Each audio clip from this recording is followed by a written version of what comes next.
প্রিয় দর্শক আসসালামু আলাইকুম। ইজি খামার বাড়ির পক্ষ থেকে সবাইকে অভিনন্দন ও শুভেচ্ছা।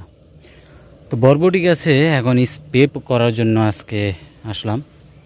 দেখেন, বরবটি গাছে সবচেয়ে কমন সমস্যা হচ্ছে যে পিঁপড়া। এই যে দেখেন, প্রত্যেকটা ফুলে কিন্তু পিঁপড়া। এই পিঁপড়া কিন্তু এই যে দেখেন, এই যে দেখায় পিঁপড়া।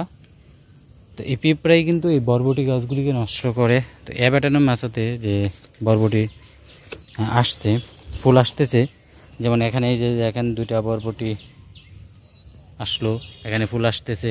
পিঁপড়াই কিন্তু এই গাছগুলি ফুলগুলি নষ্ট করে ফেলে এবং গাছটাকেও নষ্ট করে ফেলে। তো এটা কমন সমস্যা হচ্ছে বরবটি গাছের পিঁপড়া। তো পিঁপড়ার জন্য আজকে এই যে হ্যান্ড স্প্রে দিয়ে আমি স্প্রে করতেছি।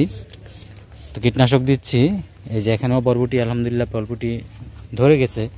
তো বেশি দিন হয় নাই এই বরবটি গাছ রোপণ করি। আমি আগে যে ভিডিও দিয়েছি এটা হচ্ছে 20 দিন আগে, কিন্তু এটা হয়তো 18-20 দিন আগে এই বরবটি গাছগুলি রোপণ করি। দেখেন মাচার উপরে পর্যন্ত উঠে গেছে অ্যাবাটানাম মাচায় বরবটি, এবং স্প্রে দিচ্ছে এই কারণে যে পিঁপড়াগুলি যেন চলে যায় বা পিঁপড়াগুলি মারা যায়, আর যেন পিঁপড়া আক্রমণ না করে। আর পিঁপড়া আক্রমণ কিন্তু বরবটি গাছের একটা কমন একটা সমস্যা। আর এটা কিন্তু দূর না করলে কি পিঁপড়ায় যে ডিমগুলি পারে, এখান থেকে কিন্তু এই প্রচুর পরিমাণ পিঁপড়া হয় এবং এই বরবটি গাছটা কিন্তু নষ্ট করে ফেলে।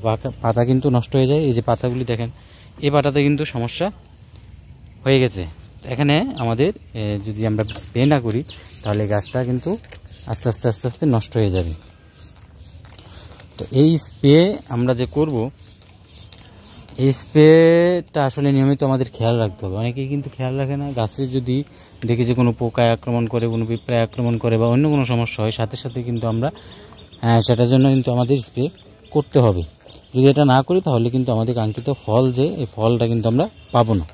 তো এই প্যাটার্নের মাছাতে সুবিধা কি, আমার স্প্রে যে দিচ্ছে, যে দেখেন স্প্রে দেওয়াতে কিন্তু আমি দাঁড়িয়ে খুব সহজে কিন্তু এই যে এ পাশ দিয়ে স্প্রে দিলাম, এখন আবার চলে যাব ভিতরে। না, ভিতরে আমি ফল যখন উঠাবো তখন ভিতর দিয়ে উঠাবো, আর ভিতরে না যেয়ে আমি এই যে এই পাশে চলে আসলাম। এই পাশে তাহলে এই পাশে আবার স্প্রে দিব, এই পাশে স্প্রে দিব এবং এই পাশে স্প্রে দিতে পারবো।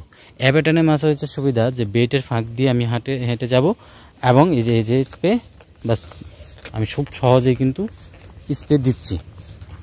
এটা কিন্তু এই মাছাতে কিন্তু খুব সহজ। অন্যান্য মাছাতে কিন্তু স্প্রে দেওয়াটাও কিন্তু কঠিন। ফ্ল্যাট মাছাতে এটিতে আমরা কিন্তু সহজে স্প্রে দিতে পারবো না। আর এই প্যাটার্নের মাছের সুবিধা হচ্ছে স্প্রে দেওয়াটা কিন্তু খুব সহজ।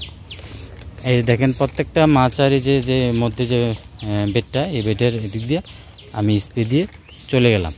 আর ভিতর দিয়ে যে আমরা যে বেডটা, দুই বেডের মধ্যে যে ভিতরে যে অংশটা, এই অংশটাই যে আমরা ফলটা নিব। যেমন আমি এই বেডে আমি দেখাচ্ছি যে এই যে এই ভিতরের অংশ যখন আমি যাব, এখানে যখন বরবটি ঝুলে থাকবে বা অন্য কোনো ফসল যখন আমার ঝুলে থাকবে, এই যে অন্য ফসল ঝুলে থাকবে, আমি এখান থেকে বাস শুধু সংগ্রহ করব এই ভিতর দিয়ে। আর বাহির দিয়ে আমরা কি করব, স্প্রে দিতে পারবো। বাহির দিয়ে স্প্রে দিব, ভিতর দিয়ে আমরা ফল সংগ্রহ করব। দাঁড়িয়ে সব কাজ করা যায় এই প্যাটার্নের মাছাতে। তো আসলে এই প্যাটার্নের মাছা কিন্তু খুবই সহজ। প্রথম একটু কষ্ট হবে, একবার দিয়ে ফেললে তারপর কিন্তু খুব সহজ। এখান থেকে আপনার ফল সংগ্রহ করা সহজ এবং একই মাছাতে আমি 2 থেকে 3টি ফসল কিন্তু নিতে পারবো।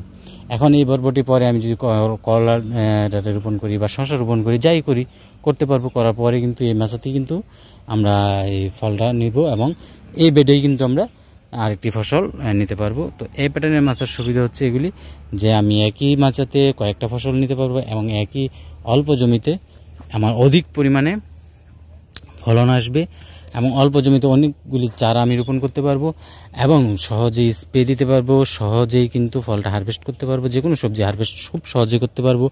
এটা উঠানি খুবই সহজ হবে। এবং যদি আমি চাই যে এর উপর দিয়ে আরেকটি আমি নেট দিয়ে দিব, এই যে এখান থেকে যে এই বেড থেকে এই বেডের যে দূরত্ব, এখানে এই দূরত্বের দূরে কিন্তু আমরা আরেকটি নেট দিতে পারি।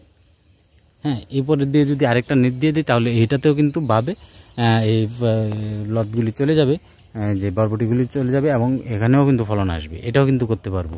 তো দেখা যাচ্ছে এই প্যাটার্নের মাছাতে প্রচুর পরিমাণে ফলন আমরা সংগ্রহ করতে পারবো এই সিস্টেমে, যে আমরা রোপণ করি, সবজি চাষ করি তাহলে। তো ধন্যবাদ সবাইকে। সবাই ভালো থাকেন, সুস্থ থাকেন। ইনশাল্লাহ দেখা হবে নেক্সট ভিডিওতে। সে পর্যন্ত সবাই ভালো থাকবেন। আল্লাহ হাফেজ।